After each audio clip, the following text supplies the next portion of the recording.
Good morning, everybody. Happy Wednesday to you. It's 10 o'clock. My name is Tim Harris. It's time for 10 with Tim. I'm a pastor at Woodward Baptist Church, South Central Kentucky. Fantastic church, beautiful part of the country. Just love my life, love living here, love ministry, and I love reading scripture with you every day. We go verse by verse for about 10 minutes. And this will be the year that we finish the Bible together. So don't let anybody say you can't get a whole lot done by just doing a little bit every day. That's what we've been doing, just plugging away. And it's so good. Today, the last half of chapter 7 of the book of Romans. This is good stuff, good stuff. Now, when I read this, Paul is using that personal pronoun I throughout this passage. And so we tend to read it sort of as an autobiographical account or Paul talking about his personal struggle. And there's definitely some truth in that. I think Paul would say he's speaking for himself here, but I think he's also speaking for everybody. And I think he is intentionally, rhetorically speaking from a general perspective. This is how all of us are in sin. I make that distinction because elsewhere when Paul talks about his life before Christ, he has a pretty robust conscience. I mean, you know what I mean? And Romans chapter 7 just sounds like he's just struggling with this guilty conscience. I just can't be the man. But this is the same guy who says, man, I was a blameless Pharisee. And in relation to the law, I was perfect. Like Paul says that. He literally says, in relation to the law, I was blameless. So how do you balance, Romans 7, where it seems like he's struggling with this guilty conscience, oh, miserable man that I am, and elsewhere he's like, man, I was perfect. So I think the trick here is just to realize that Paul here is not a modern person, not a modern Western person like us. A famous New Testament scholar by the name of Christopher Stendhal wrote a famous interpretation of Romans 7, where he argues that very point, that Paul really isn't a modern person who struggles inwardly with a guilty conscience the way we do. And so we can't project all that back. The way in which we have learned to be very introspective, that's probably not a part of the ancient, frame of mind. And Christopher Stendhal made a famous argument on that behalf. In other words, shifting the emphasis. He's not saying that Paul wasn't a guilty sinner. I think clearly Paul is saying that he was, but it shifts. If you read this just of Jesus delivering us from our guilt, then I think you miss Paul's point. And I think that's what Stendhal was trying to say. What Paul is saying here is not so much that he's just wrestling with this guilty conscience, wretched man that I am. This passage has more to do with power and the lack of power. This is what you have to understand about the law. And this is what I meant yesterday when I said that the law is like your bathroom mirror. It can show you the dirt on your face, but it can't wash your face, In that sense, this is what the law does. So Paul now is talking about, the trouble with the law. He's already said the law, sort of stimulates, it multiplies sin. It is able to condemn us, but never able to save us for the simple reason that it was never meant to save us. The law doesn't have power. It takes power to save me, and the law has no power. And so this is the point in this passage here. Again, there's some guilt here, but it's not about the guilt. It's about the lack of power. So the trouble is not with the law, for it is spiritual and good. The trouble is with me. I am human, a slave to sin. So from Paul's perspective, sin is this power at work in me, the power of sin and death. And this power is greater than I am. Sin is greater than I am. The sin in me is a power that I am incapable of resisting totally. I can have a little bit of success, on a good day, but then the bad day comes or whatever. I'm never able to be the person that I see myself being. It's not just that I'm forever missing the mark of God's glorious standard. Of course I am. I miss the marks I set for myself. And this is what Paul says. I set it in my mind, I'm going to do good, and I'm never going to do that bad thing. And then, I turn right around and never manage to do the good stuff, and I'm always doing the bad stuff. What is this? I remember once talking about, there's a lady that I used to love to hear sing in church.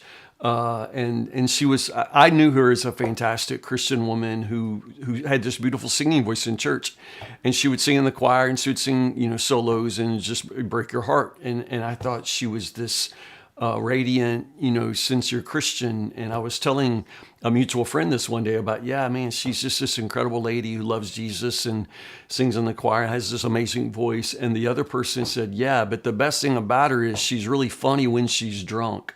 Like that's what that person said. She's funny when she's drunk. Now, how in the world how do you balance that contradiction? This woman, radiant Christian, singing in the choir, also funny when she's drunk. I'm not being judgy there, y'all. I'm just simply saying every one of us is a person of whom you can probably tell two stories. You can always tell two stories, but I can tell you two stories about me about every day I live. I can tell you the story of what I meant to do, and I can tell you the story of what I did, and that's the nature of sin. Sin puts me in the place where I am in this position of slavery, and therefore I live a contradiction. I am a contradiction. There's always what I wanted to do, and then what I actually did. There's always what I knew was right, but then how I did otherwise. It's the very definition of sin. Sin is to know better, but to do otherwise. So as Paul explains here in this passage, it's not an issue of not knowing. I know what the law is, and I agree that the law is good.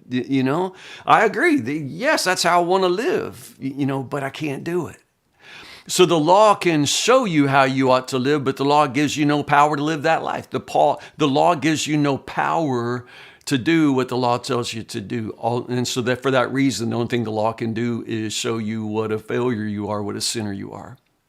And that's why Paul says, I have discovered this principle of life that when I want to do what is right, I will inevitably do otherwise. I'll do wrong. I love God's law with all my heart, but there is another power, another law, another power at work within me, Paul says. It's at war with my mind. So again, the issue is power. Yes, he's feeling a little bit guilty, but again, this is a Pharisee who really believed he was, righteous before the law. So, be careful, not righteous, but Paul would have said he was blameless before the law. So he's not guilty. It's not a guilty conscience like that, but it's awareness of the fact that he lacks the power to live up to the standard of the law. What a miserable person I am. Who will rescue me? You see, we are all in need of rescue.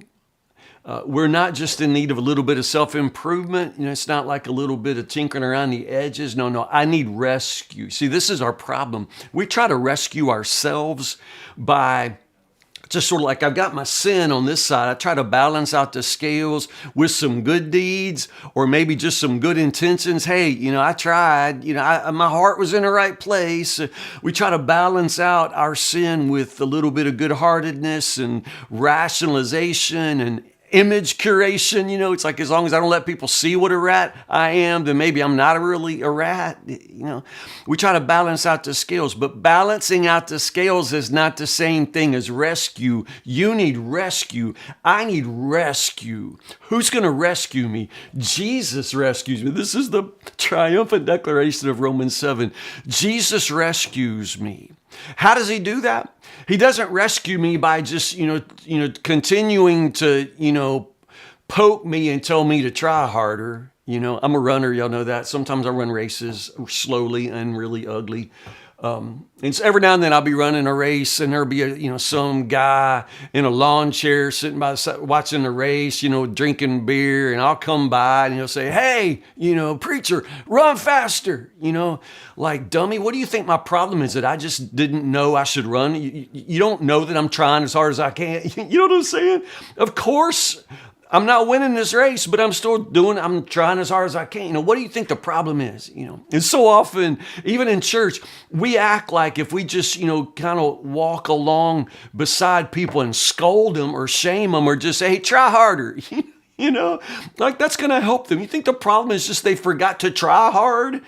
It's not an issue of trying harder. It's an issue is as hard as I try, I'm never going to never gonna measure up to the mark, even the marks I draw for myself. It's a power. So Jesus doesn't just scold me or poke me or tell me to try harder, be better. No, Jesus gives me the power to live the life he wants me to live. I die to Christ. He lives in me. And by his triumphant power, he gives me the ability now to live the life, a harvest of good deeds, a life of righteousness that I'm incapable of without the power of Jesus in me. You see that? It's power. It's power. So Romans chapter 7, yeah, you can read it like, oh, I feel so bad for being such a bad person, but that's probably not, and Paul's guilty conscience is not the issue here. It is his powerlessness before the sin that is in him, and that same sin is in me and you as well. So I don't think Paul's so much trying to give you a personal testimony here, is just sort of give a testimony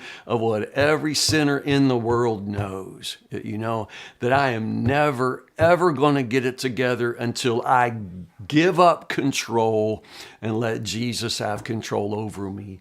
Jesus and Jesus alone has the power to conquer the sin in me, right?